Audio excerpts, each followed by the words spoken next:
Now we're going to go into our document.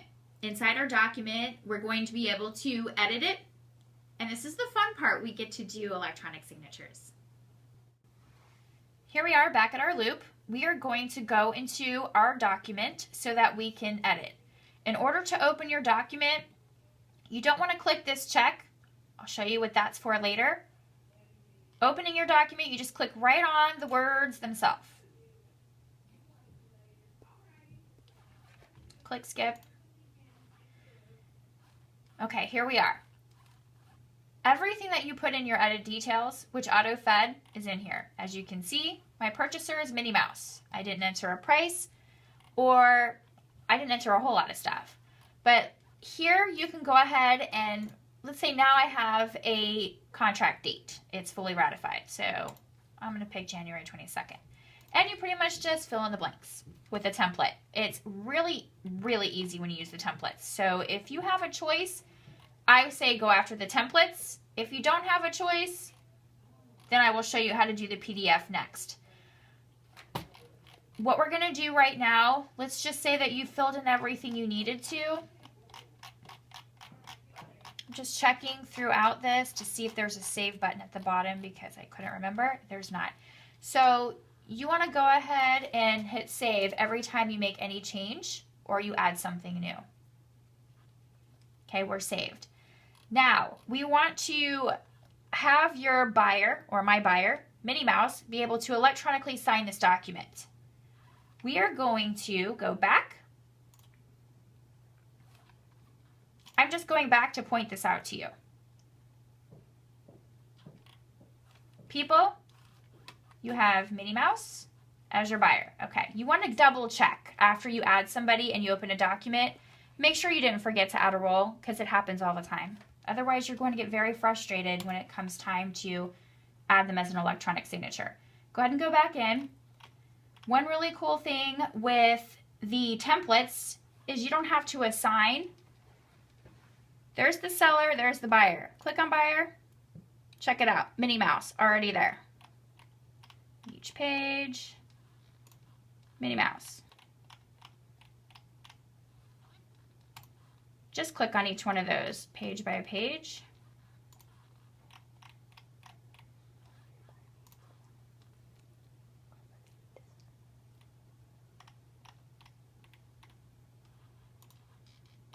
So this is all the places, this will be all the places where your buyer will need to sign. Okay. The next step you want to take, again, this was part of the filling in. You could have filled that in before you went to share. You're going to click share. Now you can see Minnie Mouse popped up. If you have 3 people that are in your loop, you want to check off the people who you need to send this to sign. You have a few options on what you can allow Minnie to do. She can view only, she can sign, she can fill out and sign, and she can edit in private. I do not recommend you have your clients be able to edit in private. You want to keep control of your transaction. Filling and signing, rarely would I put that as well. I would like to keep control just by allowing them to sign or view. In this case, we want Minnie to sign. Click share. When you see this yellow bar pop up, that means it went through. If you don't see this yellow bar, something's wrong. If you have a problem with that, scroll to the bottom. There's our number again. Call Dotloop, give them your member ID, tell them you're stuck. Tell them you don't think that it went through. We know Minnie Mouse got this though because we have the yellow bar. We are now going to go over how to make corrections and updates and electronic signatures for a PDF. Go ahead and click on the actual words, just like you did with your templates. And let's say we want to add the seller's name. What you're going to do, go up here, add text. Again, you do not need to do this with your templates as you can type right in there. With PDFs, you will have to add everything in manually. So let's say the seller is going to be Donald Duck.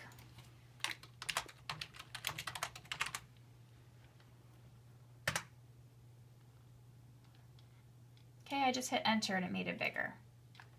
No problem. Let's hit tab. Or actually save. See, even I have to play with this sometimes. Okay, so Donald Duck's in.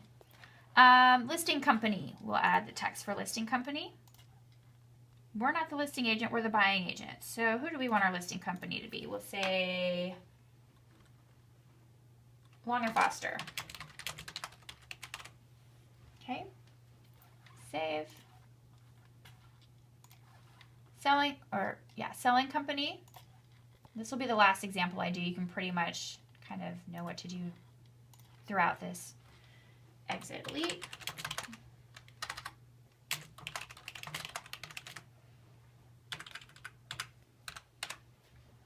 And save. Okay, so now you know how to add text to fill in some places. Here's something I can show you all too. Let's say that you need to put a check mark in. Go to more, add a checkbox. Take that.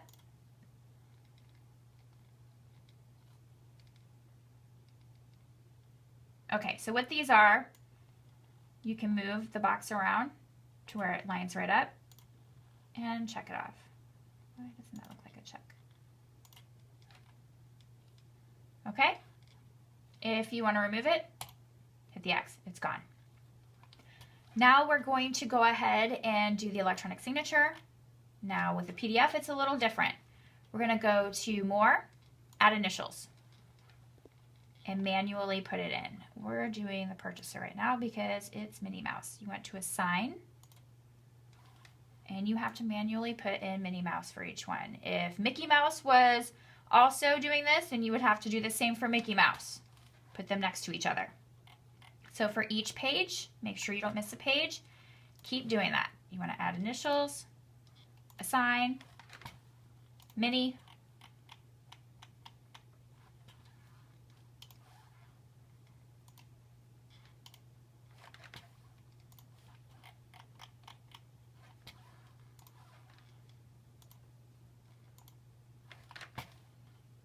and you get the point. I'm not going to go all the way down. Click save, or actually, you can click just save and share later, or save and share. Let's just save and share. Here's Minnie's name. Again, you want to assign what you'd like her to do. We're going to only allow her to sign. We don't want her to make any changes. Click share. There's your yellow bar. You know that it went to her email. The next step you'd want to make, give Minnie a call. Hey Minnie, I've sent you over a document to sign electronically. Let me know if you have any questions. I'll be happy to assist you.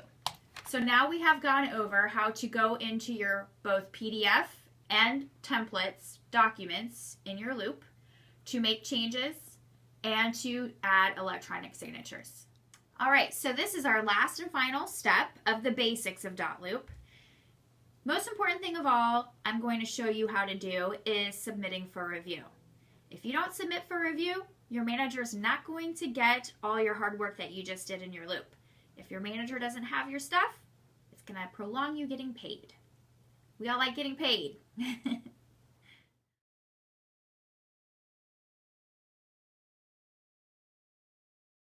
Okay, so we have created our loop, we've added our documents, we've made changes, and we have also sent it out, waiting on my Minnie Mouse to sign my document.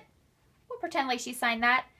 Once you have a ratified contract, once you have a signed listing agreement, you want to come up to the top right where it says submit for review. This is going to send all of your hard work to your manager so they know that you have either created a loop or you've closed a deal. Whatever it is that you have started, you want to make sure, again, once you have a contract, that you send it to your manager. There's basic and there's basic. So we're going to click submit.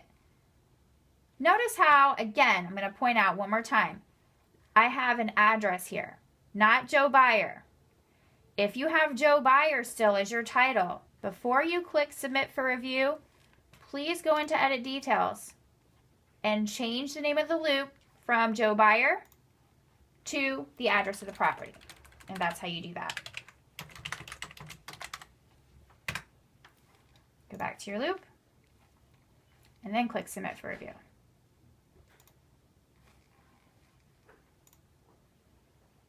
Remember that yellow bar? That means it went through like it was supposed to. If you stumble over an issue or you have a question and you need an immediate response, if you're stuck in a loop, whatever it is, all you need to do, no matter what page you're on in Dotloop, scroll down. Right here is a phone number.